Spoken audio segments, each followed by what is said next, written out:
Okay, so here's the summary for acids and bases. It'll be a quick one.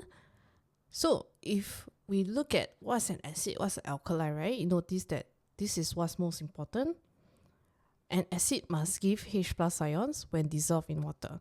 An alkali must give OH minus ions when dissolved in water. Okay, so that's part of their definition. We need to memorize the definitions of acids and alkali. What's a base? So the definition of base is assumed here. It is a metal oxide or hydroxide. Okay, most bases are insoluble. So the ones that are soluble are known as alkalis. So let's recall our solubility table. What's soluble? What's a soluble metal oxide hydroxide? That would be your group 1 and as well as your calcium hydroxide, slightly soluble, barium hydroxide, slightly soluble. Then we look at the properties of an acid. So an acid will have a pH that's below 7. This means that it will turn blue litmus paper red, and it will turn universal indicator from green to red, orange, or yellow, depending on its relative pH. Then it also conducts electricity when dissolved in water. So recall for cramp bonding, when we talk about conducting electricity, we need to talk about whether there are mobile charged particles to move to conduct electricity. Okay, so when it doesn't dissolve, it exists as electrically neutral molecules and there's no mobile ions to conduct electricity.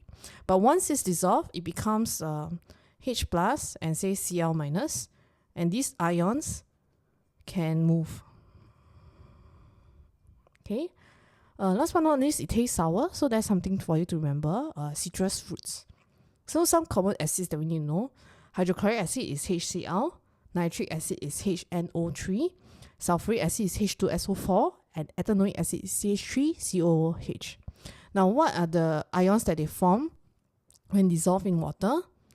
H plus, Cl minus, H plus, NO3 1 minus, 2H plus, sulfate ion, and this is very interesting. CH3COOH is actually the acid group, so only this hydrogen will become the H plus ion. And what's left is CH3COO 1 minus. Okay, this is known as the ethanoate ion. So the three chemical reactions that you need to remember is acid plus metal gives us salt and hydrogen gas. The test for gas is something you need to know as well. So hydrogen gas would extinguish a lighted flame with a pop sound.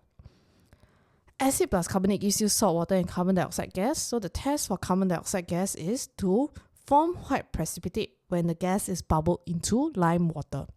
What is lime water again? Is calcium hydroxide solution. Okay, and last but not least, acid plus base gives us salt and water. And this is known as neutralization. One of the learning objectives that you need to know is that what's the ionic equation for neutralization? N is actually this. Okay, and how you can analyze or remember this is H plus is for acid, right? OH minus is for alkali, and it forms water. So acid plus alkali gives us water. The salt got cancelled out lah. Now that you learn how to write ionic equations, you can see how it will be cancelled out. Okay, next, for alkali, the properties are it will have a pH above 7, so it will turn red litmus paper blue, and it will turn universal indicator from green to purple or blue. It does conduct electricity when dissolved in water. When it is not dissolved, the ions are held in fixed position, and so it can't conduct electricity. So again, when we talk about electricity, is there mobile charge particles? Okay, and as for its taste, it's bitter and you will feel soapy. So that's why a common use of alkali is that of soap and detergents. Okay, so some common alkalis you need to know: sodium hydroxide, calcium hydroxide, which is used to lime the soil, neutralize acidic soil in farming, as well as aqueous ammonia. Okay, need to know that aqueous ammonia is a weak alkali. How come? NH3 add to water is a reversible reaction that forms ammonium and hydroxide ion. So because it forms hydroxide ions, it's an alkali. And we'll talk more about this reversible sign soon. Okay, the three chemical reactions are acid plus alkali gives us salt and water. Alkali plus ammonium salt gives us salt water and ammonia gas. This is the one that students tend to forget. And how to test for ammonia gas is to use a moist red litmus paper. It will turn blue. Some properties of the gas is that it is colorless but pungent. Okay, the last one you haven't exactly learned yet, but this is actually a precipitation reaction to test for cations. We'll go through this when we talk about qualitative analysis. Okay, then we talk about types of oxide. So first off, there are two main categories of oxides. It is non-metal oxides or metal oxides. Most of the non-metal oxides are acidic, except for the three that are neutral. Okay, so that's carbon monoxide, nitrogen monoxide, and water. CO, NO, H2O. Okay, how do I know that they are neutral? Is that it can't react with acid nor alkali. So how do I see that whether it has reacted or not? First, we can see whether it has dissolved to form a solution. If it doesn't dissolve, cause some of these are gases, right? A bit hard to see whether it dissolve or not, right? So what we could do is we could add universal indicator to the solutions, and we see whether bubbling this gas would change the color of the solution. Okay, if it doesn't change the color of the solution, means there's no reaction. And yeah, for acidic oxide, most of it should be able to dissolve in water, except for silicon dioxide. Now, how we can tell it's an acidic oxide is it will react with alkalis but not acids. For metal oxides, most of them are bases. Remember that a base is a metal oxide hydroxide. So basic oxides are metal oxides. And another use of calcium oxide is to also treat acidic soil. So both calcium oxide or calcium hydroxide can be used to treat acidic soil. Base would react with acid but not alkali. Except for these three amphoteric oxides, which we can remember as Lazada, LAZ, lead, aluminium, and zinc. They would react with both acids and alkali. So how do I see this? All these three exist as solids at room temperature pressure. So if these three dissolve in both acid and alkali solutions, we can say that they are amphoteric. Now then we move on to what exactly is pH. Right? pH is a measure of how acidic or alkaline something is based on the concentration of H plus and OH minus ions. Something that's something that's neutral, pH neutral, pH 7, means that its concentration of H plus equals to the concentration of OH minus.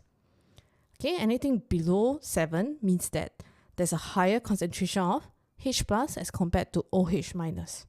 And the lower the pH, the more acidic it is, so the higher the concentration of H plus. And when you try and answer question, this is the way you want to go through as well, depending on what the question asks for. If they ask you how it impacts pH, we can talk about how it affects concentration of H plus, how acidic it is, and conclude with the pH. Conversely, if they tell you pH and ask you about concentration of H plus, we start with the pH, talk about acidity, and then we conclude by how it affected the concentration of H plus. So either way, but these three comes together when we are explaining a question. Okay, same for if it's above 7, it means that the higher the pH, the more alkaline the solution is, and the higher the concentration of OH minus ions. Now, there are three factors that can affect the pH of a solution. So we start with the easiest first. Concentration. Okay, so how concentrated is the acid in this solution will change the pH. Okay, I can always increase the concentration of a solution no matter which acid I choose, just by adding more number of moles of the acid into the solution. Okay, so here's a comparison. I have just count it as 2 moles. Okay, then I end up with 2 moles of H plus. Here I have 5 moles, and I have 5 moles of H plus. So the more moles of acid molecules added to the same volume of water, I end up with more concentrated acid solution. which also gives me a higher concentration of H plus ions, which lowers the pH. Or we can also say more acidic. Okay, second, we look at strength of the acid. Now, strength is something that's inherent to the choice of acid, and we'll look at some of the examples.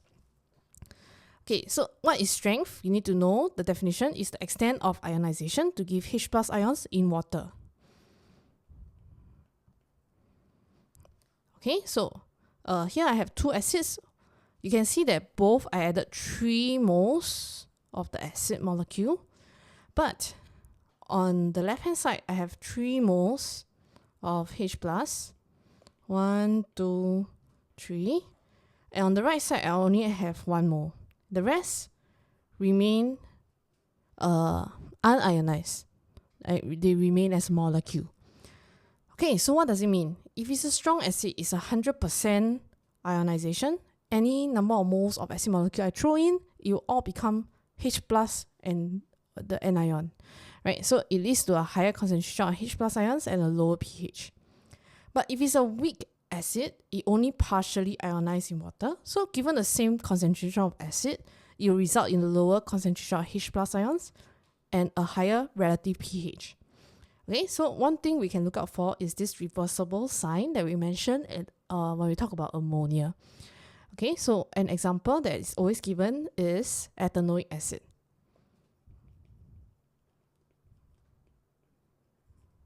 Okay, so you will use this reversible sign and write CH3COO minus and H plus ion.